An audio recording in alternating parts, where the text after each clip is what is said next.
Hi amiguis, my name is Pam. I read a lot of books, and in today's video I just wanted to chat about some of the books that I've been reading at the start of 2026. It is off to a strong start reading wise. Everything else wise, I'm not gonna lie, it's already been a tough year. 2026 is not off to the greatest of starts, if I'm being honest, but that's okay because I've read some great books.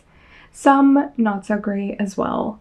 It's a mixed bag for sure, but I've been having a good time reading, and yeah, I wanted to start off the year strong with a good recap video. I've got my tea and I'm ready to spill some tea on these books. They're kind of all over the place. Like I said, there's some that I've loved, there's some that I haven't liked as much so far, and in terms of genres and topics and themes and all the things, there's a lot of variety, even though I'm only going to be talking about 6 books. There's a little bit of everything, so let's get to it.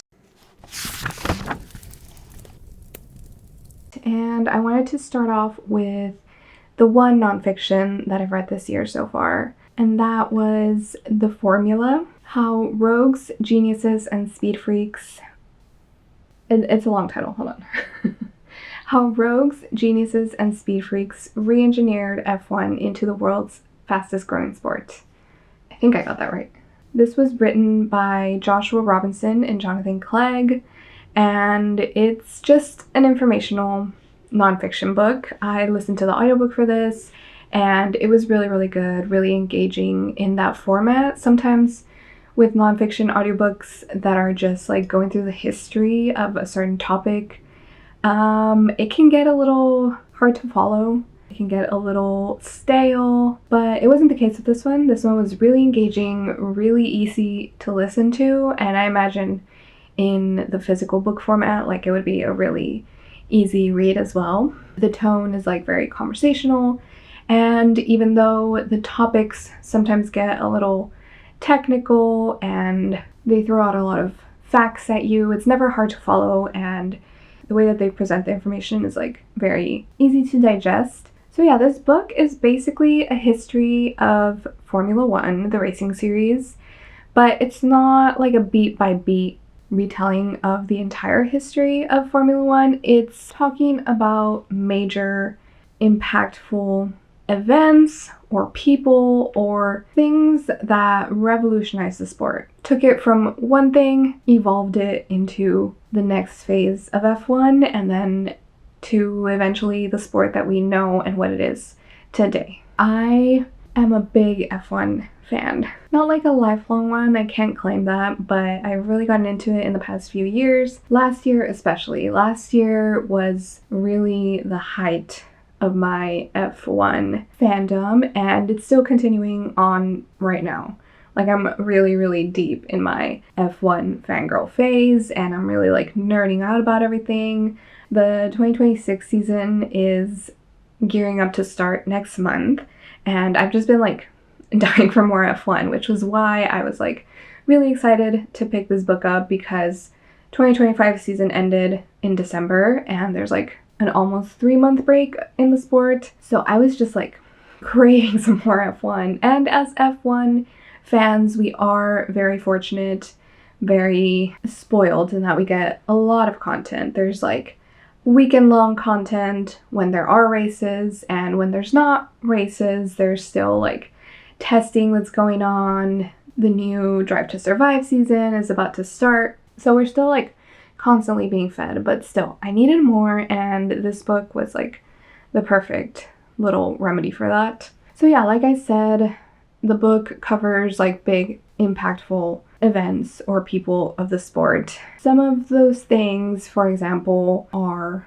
of course, the drivers, the GOATs, the ones who are hailed as they changed the game. They are the best drivers of all time, and it's not a consensus as to who the GOAT of F1 is. People have their own opinions, they have their own lists, they have their own GOATs. And this book talked about a lot of the ones that are widely hailed as some of the greatest of all times, such as Senna, such as Schumacher, such as Lewis Hamilton, Max Verstappen.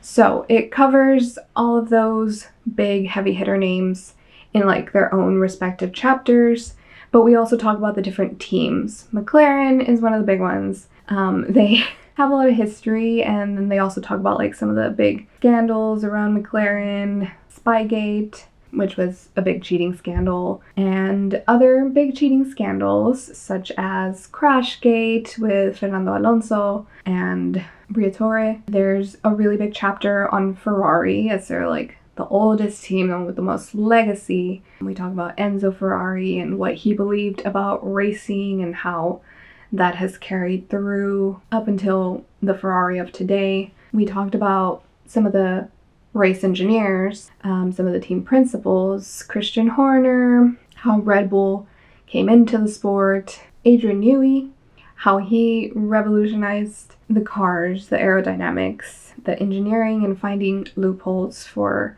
the regulations. As a big F1 fan and somebody who can't like be a fan of things in like a chill way, whenever I like something, I dive all the way in. So I've consumed so much F1 content in the past year that a lot of these things I already knew. They're not like super unknown niche topics that this book is covering. It's talking about things that are big and well known and still talked about a lot in the sport, but I feel like I still learned a lot. There was like more nuance and more details and more things about these big important events that we already know about, but you just get to learn like a more well-rounded view of everything. And there was a lot that I didn't know, but at the same time, like, it was comforting to know like some of the things that I did know, and it was like, oh, like, yeah, they're talking about things that I know about and I'm aware about and I love to hear about. So I think if you're an F1 fan, obviously you probably already know about this book, and if you haven't read it, I would definitely recommend if you're interested. If you're not an F1 fan, I think it would still be really interesting if you're interested in sports in general, or engineering in general, or just like the ins and outs of something as big as Formula One. There really is like so much more than meets the eye to this sport where cars go vroom vroom. So yeah, not much else to say. I really enjoyed this, and I can't wait for the new season of F1 to start. Even with the new regulations and everything weird going on with that, I'm so excited. I can't wait to see how this plays out. And Ferrari, this year is our year. Okay, something else that I'm a big fan of is Game of Thrones, and I finally finished the third book in the Song of Ice and Fire series, Storm of Swords. Did it take me more than a month to finish this book? Yes, it did. Oh, I still have my bookmark in here. But I finished this book. I have my bookmark in here because I was reading it in physical form, but because this is the mass market paperback edition, it's heavy, it's really long, and the font is so tiny that I was like going back and forth between this version and then a Kindle version that I checked out from my library. So that's why I have that bookmark there, because I finished it off in the Kindle, I guess. But yes, this is the third book in the series. It is the longest one so far, and it's kind of hard to talk about a third book in a series, especially Game of Thrones, which is like such a well-known IP and such a well-known series. The books are like 20 years old at this point, at least 10 years old. And this is the third book, so it's like I can't really, if you're not familiar with Game of Thrones, I can't really say anything without spoiling like a bunch of things. So yeah, all I will say is that I really, really enjoyed this. I took long to finish it, but I was like loving every single second of it. I was really like indulging in it. This book, I do feel like this is where it started diverging a lot more from the TV series, both in like specific plot points that happened that were either completely skipped in the TV series or changed in some way, or just like we really sped through it in the series and we spend a lot more time in it in the books. The biggest things that come to mind are like the Stark chapters. Rob's, Sansa's, Arya's, those I feel like they're a lot more drawn out in the book, and I am really enjoying that aspect of it because I love the Starks. I'm a big Stark girl. I love all those siblings, and this is the book with the Red Wedding. It was really crushing to read, even though I knew that was coming. Sansa's whole story arc, of course, is very, very sad and really hard to read, and that was still the case in this book, but it's just so well written. George R. R. Martin is such a good writer, and I just like really love reading his words. Yeah, I'm really enjoying like getting so much more of these characters because I loved them in the show, and just like getting more of them, more of their inside thoughts, more of their motivations, more of their character development and story arcs is just a real treat, and I'm really loving it, and I'm excited to read the next book probably at the end of the year. And George R. R. Martin, please finish the series. I really want to read Martin's ending, and no pressure, dude. Like, take your time with it. It's fine, but we're really counting on you. I'm still Delulu. I still think he will eventually give us the final books in the series, but yeah, we shall see. For now, I'm really enjoying the ride. First time reader, and yeah, I'm excited to keep diving into this world. That was A Storm of Swords. Okay, this next one, I guess let's just get into it. I read Wuthering Heights by Emily Bronte.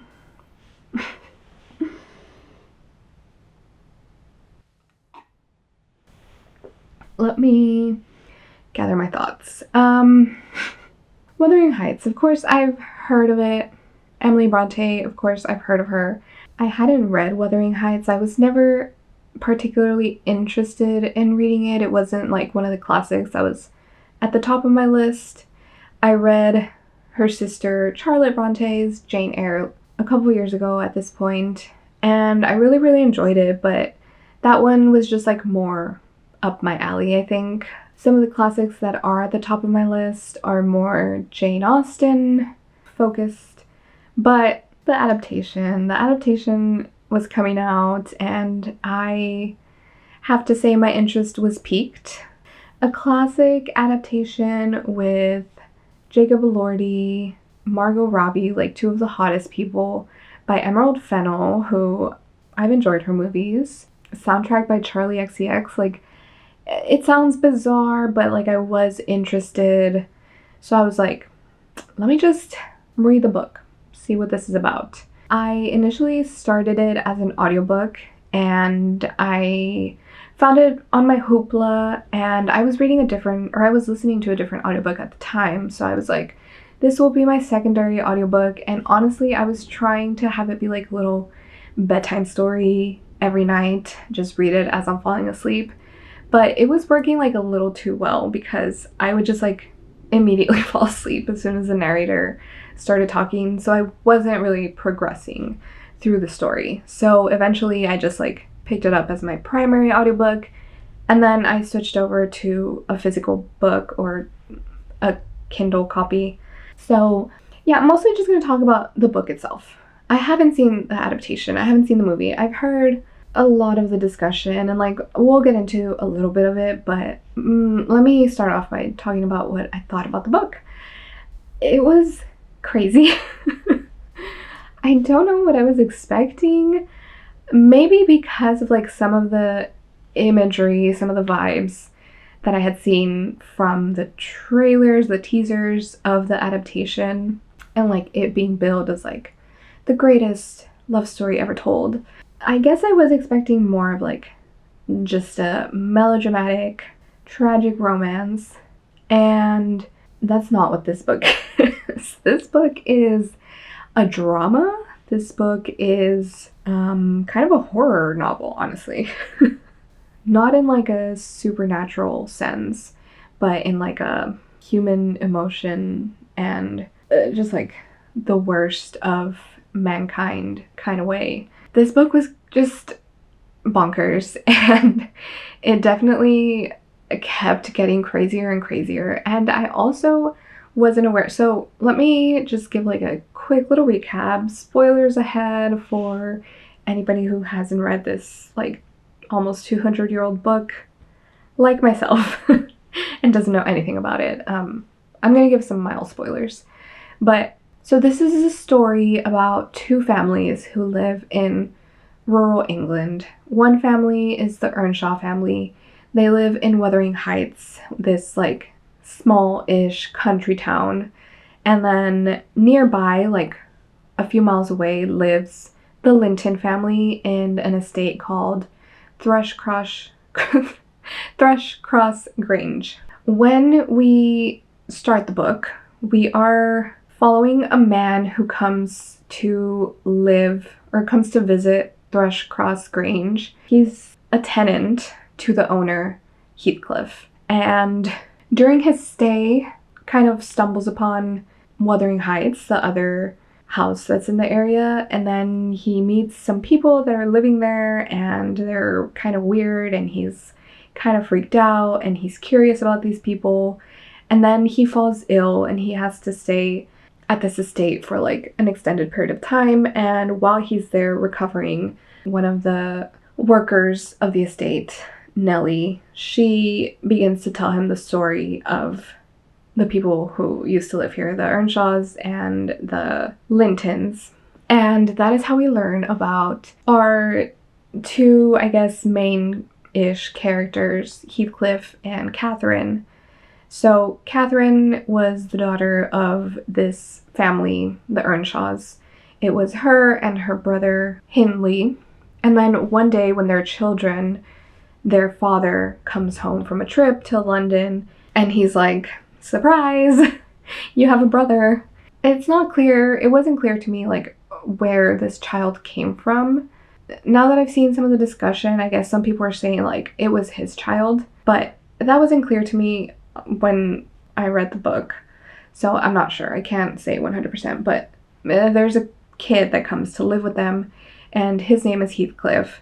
And he's described as being dark-skinned, as being dirty when he first gets there, and they refer to him as a gypsy. And he becomes like Mr. Earnshaw's favorite kid, and him and Catherine grow really close, but everybody else kind of hates him. But him and Catherine are like best friends. They're always getting into trouble together. And one day they get into trouble with the Lintons who live nearby. And the Lintons also have some kids. They have Isabella Linton and Edgar Linton. And one day Catherine gets bit by their dog. And so they take her in to like nurse her injuries, and then she just stays with them for a few months. And they're a little bit better well-to-do than the Earnshaws. So they take her in, and when she comes back to Wuthering Heights, she's kind of like learned like how to be a proper lady. She's learned some manners. She's a little like classier because she was staying with the Lintons. And she comes back and is just like, you know, she has this big head. She is a lot more judgmental of Heathcliff and his ways, and that causes some strife between them. And then eventually she admits that she loves Heathcliff, but she can never be with him because the way for her to like advance in society, Heathcliff has no money. He's basically not good enough for her. So she decides to marry Edgar Linton, but she's always, for her whole life, kind of mourning the love that she had for Heathcliff, and they kind of love each other even though they can't be together for the rest of their lives. There's a lot more stuff that happens. A lot of people die. I was not prepared for how many people were dying in this book, and I also wasn't prepared for the story to like end halfway through the book, and then the second half of the book is about the second generation of Earnshaws and Lintons. So Kathy, she has a daughter eventually with Edgar, and that is basically who the rest of the story is about, along with like other children of like the multiple combinations of people from these two families. It gets very incestuous. Like the family tree is basically just a circle. But one of the big, I guess, conflicts in the second half of the book is that Heathcliff, he never gets over Catherine, and then she dies, and he never is able to get over the grief that he has for Catherine and over the grief that he has for never being able to be with her. And he's also very resentful of the way that he was treated by all the other members of the families. And so he decides that he's gonna live out the rest of his life like seeking revenge and basically making their lives as miserable as possible. And the way that he goes about executing his revenge is through their children. So he's just like very, very abusive to all the children in this book. And it's just very strange vibes. But like overall, the themes of this book are, yes, like love and obsession and grief and revenge and tragedy, but also like all of that stemmed from the way that Heathcliff was treated because of where he came from. He was an adopted child and he didn't look like everybody else. He was specifically othered for his skin color, which is now something that is kind of like a debate. It's a hot topic with the adaptation because Jacob Elordi was cast as Heathcliff. Jacob Elordi is a white man, and some people, I guess because it's not like explicitly said what Heathcliff's racial background is, they want to argue that it doesn't matter, or they want to argue that Emily Bronte didn't mean that he was of a different race other than white. But the way that I read it, it was very clear to me that he was he was a person of color. I have a couple of quotes that I wrote down of the way that Heathcliff is described, and these are directly from the book. One of them is just very quick. He is a dark-skinned gypsy in aspect, in dress and manners a gentleman. So kind of juxtaposing those two things. The way that he dresses and the way that he acts, you would think he's a gentleman, but he looks like a dark-skinned gypsy. When he's first brought to Wuthering Heights as a child, this is what one of our narrators says about him. I was frightened, and Mrs. Earnshaw was ready to fling it out of doors. She did fly up, asking how he could fashion to bring that gypsy brat into the house, when they had their own barns to feed and fend for. So again, describing him as a gypsy. And then this is Heathcliff talking about himself to Nellie, and then what Nellie responds. So Heathcliff says, "But Nellie, if I knocked him down 20 times, that wouldn't make him less handsome, or me more so. I wish I had light hair and fair skin, and was dressed and behaved as well, and had a chance of being as rich as he will be." And then Nellie responds to this, and she says, "If you were a regular black, and a bad one will turn the bonniest into something worse than ugly. And now that we've done washing and combing and sulking, tell me whether you don't think yourself rather handsome. I'll tell you, I do. You're fit for a prince in disguise. Who knows but your father was Emperor of China, and your mother was an Indian queen, each of them able to buy up with 1 week's income Wuthering Heights and Thrushcross Grange together." So this is more like wondering what his ethnic background is, but it's very clear that he's not white, right? Like just from those couple of descriptions, to me, it's clear as day. So I don't know. I think people who are arguing against this criticism are kind of deluding themselves.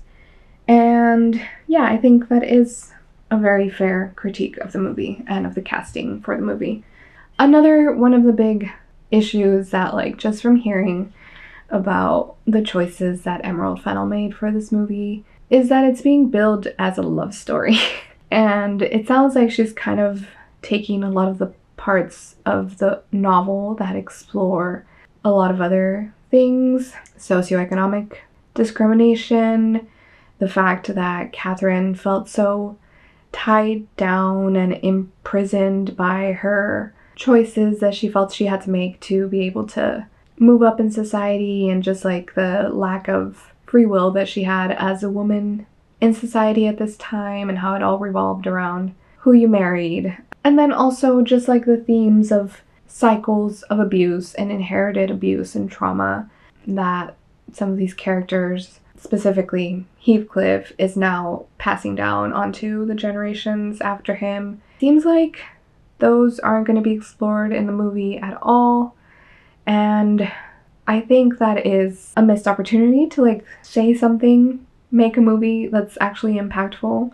Like, I get it. I too want to watch like a really horny movie with two really hot people just like making out and making love and having it be a beautiful period piece scored by Charlie. Like, that sounds incredible, but if you're gonna use Wuthering Heights as a basis, as a foundation for your story, like, I think taking all of these important elements from that book and stripping it down to like just the obsessive love components is kind of reductive.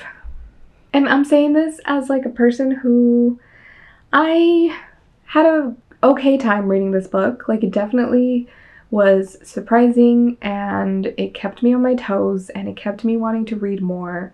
But I can't say that it was like a 5-star book for me. I think I gave it 3 stars. It was fine, but it was a little like just too crazy for me. But like, even then I can recognize like how impactful for the time that it was written this book was. And yeah, I don't know if I'll be watching the adaptation. I guess if I have all these critiques and I can't even say that I've watched the movie, like, then I don't think they're fully valid. So maybe I'll give it a shot and maybe I'll enjoy it, but I think you can't just separate like the source material and call something Wuthering Heights if you're gonna change it so much. But yeah, that was Wuthering Heights. I'll let y'all know if I do watch the movie and my thoughts on that once I do. Speaking of adaptations, I also read Vladimir by Julia May Jonas. This is a literary fiction book, more contemporary than Wuthering Heights, obviously. But this book is also getting adapted into I think a series. I listened to this as an audiobook, which was good. It was really fine. No issues with the audiobook. This is a story about a woman who is in her 60s, I believe, and she's a English professor at a small college in the Northeast, and she's also an author. She writes books. And her husband is also a professor in the same college, and he's actually the head of the English department. And he is being ousted after being accused by many of his students who have come forth and talked about their inappropriate relationships with him, sexual misconduct, things of that nature. And our narrator is kind of dealing with the fallout of these allegations and what it means for her husband and for her. And at the same time, there is a new professor who is coming into the college as an adjunct. And he's a very successful young author. He is, I think, in his 40s. And our narrator starts to become increasingly interested and infatuated with him. This book is, I would say, almost entirely like character driven. The plot is very loose, but then there's like a sudden turn towards the end of the novel where the plot gets a little wild.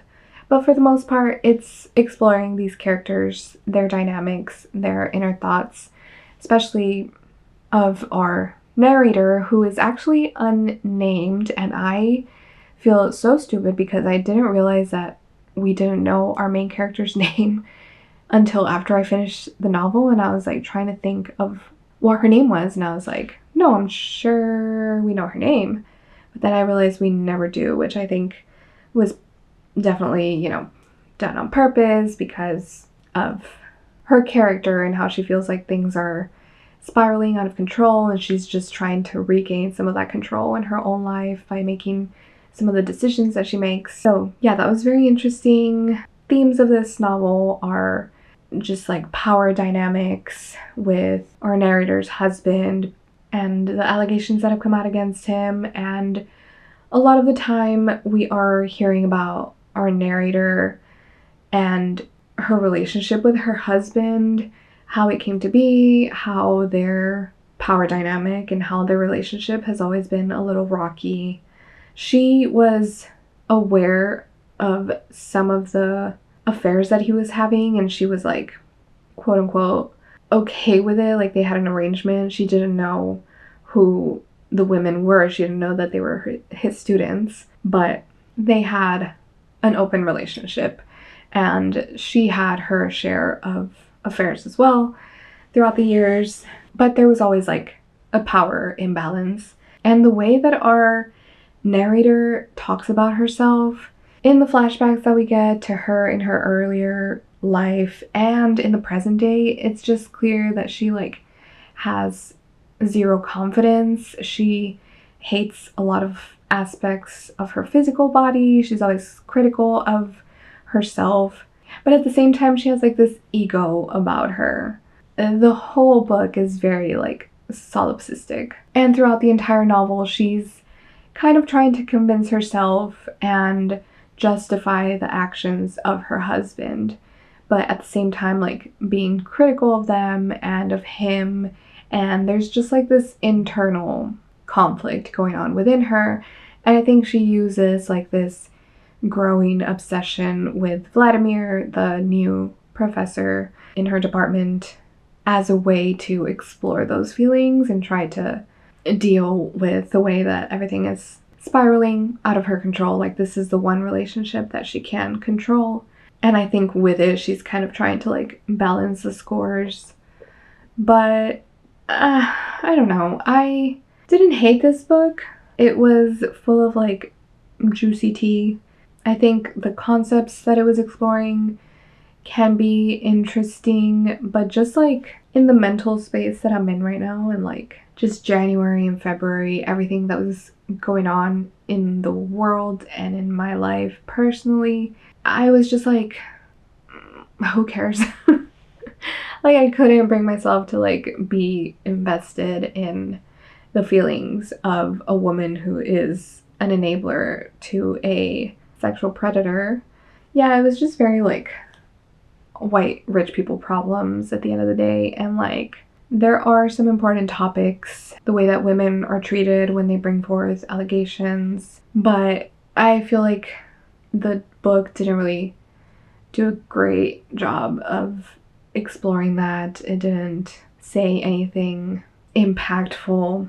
And then the end of the book just felt really rushed. It was some of the things that happened at the end just felt like they came out of nowhere, and yeah, I just didn't really feel satisfied with how it concluded, but I didn't hate it either, so I think this is also around a 3-star range.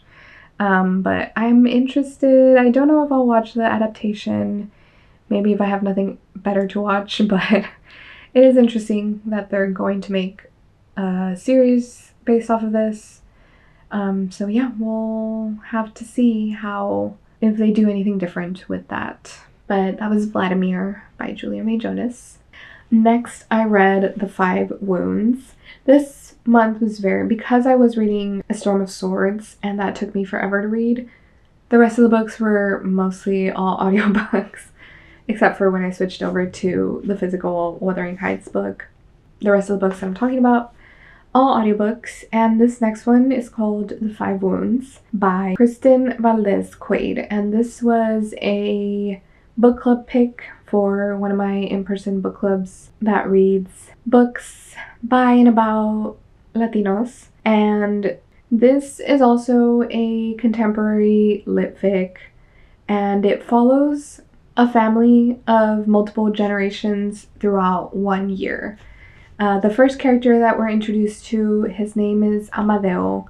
He is in his 30s, and his life is a little bit of a mess. He lives with his mom, and she does like basically everything for him. He is unemployed, and he's having trouble with trying to find a job, and he's kind of trying to start his own business, but he's not really like putting in a lot of effort into it. He relies on his mom for a lot of things, and he also has some problems with like alcohol consumption. Another one of the characters that we meet is Angel. She is Amadeo's 15-year-old daughter, and when we meet her, she is 8 months pregnant, and she arrives at Amadeo's home. She doesn't live with him, she lives with her mom, but she gets into a really big fight with her mom, and she leaves her home and she comes to Amadeo's house. They have like a pretty strained relationship. Amadeo throughout her life has been somewhat of like an absent father, but she's really close to her grandma, Amadeo's mom, Yolanda. So she comes and she's like, I'm gonna live here. I had a fight with my mom. I need to move in with y'all. So that is Angel. She's 15, 16, and she's about to give birth. So clearly like her life is also full of a lot of turmoil. She is in this program for young mothers called Smart Starts, and she really looks up to the teacher in the Smart Starts program, Brianna, who is this like young millennial white woman. She's another one of our POVs in the book, and she's the only one that's like outside of but adjacent to this family. And then our last POV, I think it's our last POV, is Yolanda, who is the matriarch of the family. She's Amadeo's mom, she's Brianna's grandma, and she feels like it's left up to her to like try to piece all the flailing parts of her family together and bring the peace and be the answer for a lot of her family's problems. But at the start of the book, she learns that she has stage 4 cancer. So she's like, I'm not going to be around for much longer. I don't know what my family's going to do. But she also doesn't want to tell anybody about it. So throughout the book, she's kind of like steadily declining in health, but like nobody around her seems to notice everything because they're all so wrapped up in their own dramas and their own problems. So yeah, we follow this family for a year. Angel eventually gives birth, and then Amadeo has to deal with his daughter now being a mother and like him trying to step up into the fathering role and be there for her like he hasn't been his entire life. And yeah, it's just a like dramatic family saga basically. It's well written, and that's like the one nice thing that I have to say about this book. I really didn't like it. I can deal with an unlikable narrator, I guess. I like my characters to be multi-dimensional and to not be perfect and to have a lot of flaws, but these characters were just so unlikable, every single one. Like, they were just insufferable, and I just feel like they didn't grow or learn anything or progress throughout the entire book, and I just couldn't stand any of them. I feel like on my spectrum of hatred, because there wasn't a single character, like I said, that I really liked, but the spectrum kind of starts with Angel. She makes a lot of dumb decisions. She does a lot of things that I think could have been handled a lot better, but she's a teenager, and she's a teenager going through like one of the most impactful, traumatic, and life-changing things that a teenager can go through, which is motherhood, giving birth, being pregnant. So I give her a lot of grace. That's not easy. did she get herself into the situation to begin with? Like, partially, yes, but like she's just a product of like everything around her, the way she was raised, all the instability and lack of resources around her. So like, I can't fully fault her. On the other end is Amadeo. I hated that man with a passion. He is one of the worst characters that I've ever had the displeasure of reading from their point of view. Ugh, I just hated being in his point of view. It was so tiring. He is so selfish, and he has just been like enabled by his mother for his entire life. And like, is he also a product of his environment and the way he was raised and the lack of resources? Yes. But he's a 30-year-old man who like refuses to do anything for himself, who is always trying to blame others for his misfortunes, who is always just like begging for recognition for like doing nothing, for doing the bare minimum, who refuses to take any kind of accountability for anything. And I just feel like he didn't change or grow at all throughout the novel. I low-key still hated him at the end. Yeah, I really don't have much else to say about this book. Some of the people in book club, there was like a lot of mixed opinions. Some people felt like I did, they just didn't enjoy it. They gave it a low rating because of how insufferable all the characters were. Some people really liked it, and they agreed that a lot of the characters are horrible people, but they were like, I liked it because it's real. This is just unfortunately how some people's real lives are. And some people never learn, some people never grow, and they just keep finding themselves in these situations in life, which I guess I can understand. I guess that is true. Some people just can't look inwards and realize that there are things that they can control, even though life throws you a lot of horrible things. I don't know.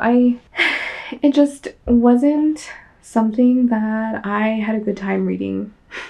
So I gave it 2.5 stars, I think. If you enjoy reading about messy people who don't really learn from their mistakes and their actions, like, maybe you'll enjoy this book. But yeah, not my kind of thing, unfortunately. So that was The Five Wounds. It's also very heavy on like the Christianity, the Catholic symbolism. And as somebody who's not religious, I mean, I grew up like adjacent to the church a lot of my life, but I think after talking about this book in book club, I think a lot of the Catholic symbolism just really like flew over my head. I did not get all of those references, so maybe that also is why I didn't really vibe with this book. I don't know. Okay, and the last book that I'm going to talk about today. Only 6 books, but I feel like I've been talking forever. The last book was La hija única by Guadalupe Nettel. In English, the book is called Stillborn, which I think is a really cool title. I really like the English translated title, and I'm glad that they didn't just do like a direct translation, because Stillborn really fits this book. But once again, another contemporary literary fiction book. In this one, we're following a woman named Laura. She is in her 30s, and she has lived her life knowing and having made the choice that she will never be a mother. She has a good but complicated relationship with her own mother, and she has this friend who, when they met and when they became best friends, they had the same point of view, and they both agreed that they never wanted children. But now that they're in their 30s, her friend Alina has been with her partner for a while now, and she tells Laura that she has changed her mind. Now she really wants to and is ready to be a mother, which our narrator Laura, she feels conflicted about, but ultimately she's happy for her friend. And mostly this is a story from Laura's point of view, but about Alina and her journey into wanting to become a mother. So Alina, when she decides that she wants to be a mother, she at first has a lot of trouble getting pregnant. They have fertility issues, and it just causes a lot of pain and stress. But eventually she does become pregnant, but well into her pregnancy, the doctors inform her that her baby's brain is not fully developing, that if she does survive through Alina giving birth, she will most likely not live very long. So Alina is having to deal with that, make some decisions about her baby's future, and just deal with like the grief and the trauma of learning this news after it was like so difficult for her to conceive.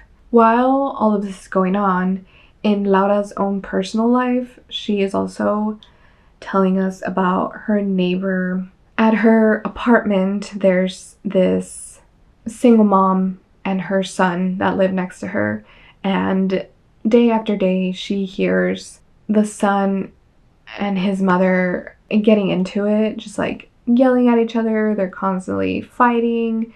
The kid, he's a young kid, and he's always crying and yelling at her, and like he's spewing like all these obscenities that Laura is like, he's too young to be speaking like that, like clearly something's going on. And she becomes like more and more concerned about them, and eventually she goes over and she's like, what is going on? Like, how can I help y'all? And then the story goes from there. She starts to develop like this relationship and this concern over this family that lives next door. So this story is an exploration of motherhood, and motherhood in all its different forms. From Laura, who decides and knows that she doesn't want to be a mother, to her seeing her friend go through this fertility and difficult pregnancy struggle, and then everything that comes after that, and like the relationship that she develops with the young mother that lives next door and her child, and how caregiving can come in many different forms. And there's a lot of different emotions attached to all of it, and I really enjoyed this book. I think it's, as far as like books that talk about motherhood so directly like this and like as an exploration of motherhood, I think it's one of the best I've ever read. It was a very quick read, and I listened to it fully in Spanish, and it was very easy to understand. I had no problems with it. The audiobook in Spanish is narrated by the author, so that was really cool to hear this story narrated by her. And yeah, it just like, I think as a person who is, or as a woman who is in her 30s now, seeing some of my close friends around me start that journey into motherhood, and like with that question looming ever and ever closer, and like just the pressure that society puts on women and the pressure that like our own bodies put on ourselves. I just really enjoyed this book, and I feel like it helped me like think through a lot of these things that you wouldn't necessarily think about when you start contemplating the choice of being a mother. Like, what if you're in this situation where they tell you that your pregnancy might not be viable, or you have to make the choice of whether you want your child to be born, even though they might be born with like these complications and like quality of life questions, and just the different forms that motherhood can take shape.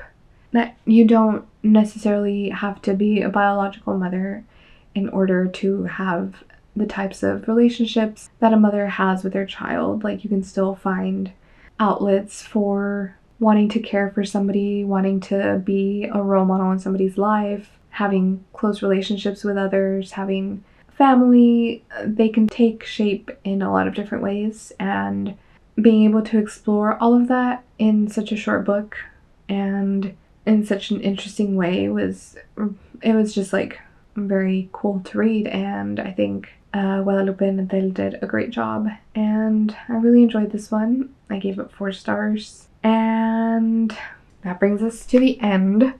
I finished my tea, and now I feel like I've talked for a long time and I'm tired. even though we only talked about 6 books, but they were like some heavy hitting ones. They were impactful. So I'm glad to have gotten through them. And yeah, this month was just, now I'm realizing, kind of heavy on like the lit fic and drama. But yeah, it was nice to be able to escape into these stories while the world is falling apart. But anyway, I hope your year is off to a good start. If it's been a little chaotic and up and down like mine, I hope that we're getting through that and that we're on the come up now.